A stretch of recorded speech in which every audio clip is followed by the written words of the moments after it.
So it's June 2023. We've just received the results back from John Innes Centre on the slug feeding trials that they've been carrying out as part of the Slimers project.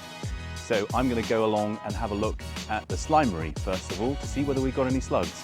So let's go and find out. So we had quite a lot of rain last night. There was a good 20 mil, I think, in the rain gauge this morning. So it'll be interesting to see just what's in the slimery, whether we've picked up a lot of slugs. It's difficult to tell, obviously, but let's find out.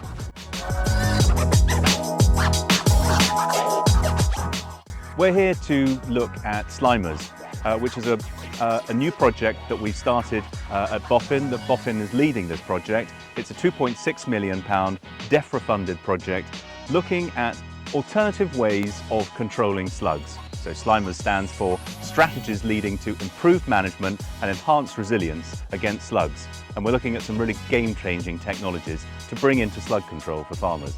What we're looking to do is to bring to market two main services. So the first one is autonomous digital control using robots. So we're going to be going out into the field, looking for robots and applying nematodes, spot treating the slugs with nematodes. The second one we're doing is developing some patch behaviour. So we know that slugs gather in patches in field, and we can actually tell where the slugs are going to gather in the field from the actual factors to do with the soil. Within the project is to actually prove that, ground truth it, do some trials to make sure that is indeed the case. We're here on my farm, just near Farringdon in Oxfordshire, where we're looking at the slimery. So this is an area where we've been trapping slugs and then collecting them. Every now and then I come out here, I gather up a few slugs and I send them into John Innes Centre for feeding trials so that they can look at the slug behaviour, the slug feeding behaviour. We had a lot of rain last night. I'm interested to know just how many slugs we've got on the slimery. So should we take a look?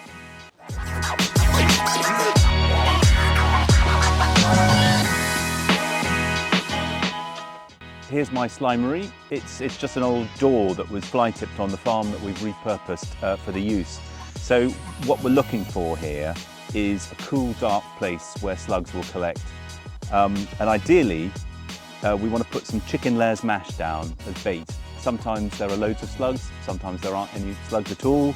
I've even seen field mice and beetles as well. And I just come along, use the tweezers to collect the slugs because they're slimery little things. This one's just trying to escape.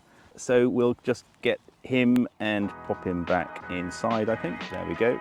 Give them a little bit of food. In fact, we've got some clover here. They quite like this. So we can put a couple of leaves of this in for the journey. Pop the lid on the tray like that. Make sure it's got a sticker on there for your postcode so that we know where it's come from. And then we'll stick it into the post and send it back to John Innes Centre. We received nearly 1,000 slugs so far, which was fantastic.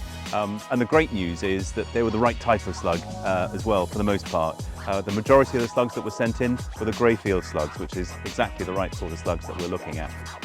So we're going to have a look in detail at some of the results. We've got a total of just under 1,000 slugs here, and the good news is that most of them are the right type of slug, the greyfield slug, Duroceras reticulatum.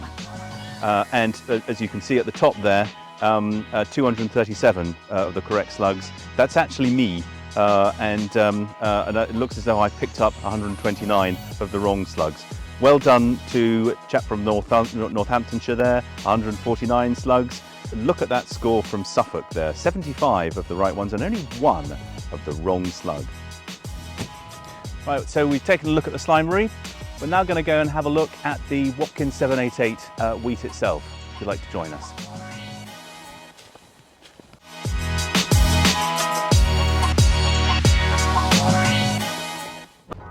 Now, the thing about the Watkins 788 wheat is that it's, of course, it's a landrace variety, which means it's not going to stand up very well. And that's the other worrying thing about the weather we've had.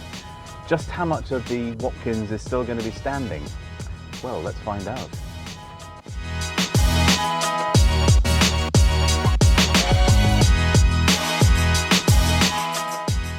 So here it is, Watkins 788. It's doesn't stand up very well. It's not the best wheat in terms of how you manage it. If you look at this ear here, there's some funny black dots on it, and I wonder whether that's some sort of ear disease that this variety is susceptible to. We know from previous work that it was consistently spurned by slugs. So that was one of the main things that we wanted to establish in these feeding trials. We ran 2 sets of assays in the lab using lab-reared slugs and also the slugs that were sent in by Slug Scouts. And you can see here in the lab-reared slugs, the results for Watkin 788 were consistent. So it performed as well as it did previously, consistently spurned by slugs. What's interesting is some of these other varieties, some of these commercial varieties that also performed pretty well. Have a look at Gleam and Graham there as well, performing pretty good. Moving now to the slugs collected from the field. Again, Watkin 788 performing really, really well here. If we have a look down the other varieties, again, Graham and Gleam perform pretty well. Not quite as well as in the lab-reared slugs, perhaps. X-Days, there's another interesting performer. Now, if we go down to the bottom here and have a look at the John Blackman line. Now, this is a line of wheats that came from a field that was absolutely ravaged by slugs, apart from this just one line from well-known breeder John Blackman. It doesn't look from the feeding trials as though it's performed particularly well here, either in the results from the slugs collected from the field or in the lab. But we're going to carry on with this variety in the field trials just to make sure. How are the results that we've had from the feeding trials then going to tell us what we're going to do in the field trials? Well, what's interesting is how the Watkin 788 is going to perform next to a variety like this KWS X-Days. Is it going to be the same as in the feeding trials? And that's why we've specifically chosen the varieties in the feeding trials, because they're the ones that we're going to be testing out in the field this autumn. Well, let's find out. That's going to be the field trials that we're going to undertake this autumn. Obviously it's going to be very much shaped by the farmers who are going to be doing the work. So if you want to find out more, join the Slug Circle and we'll keep you informed of results.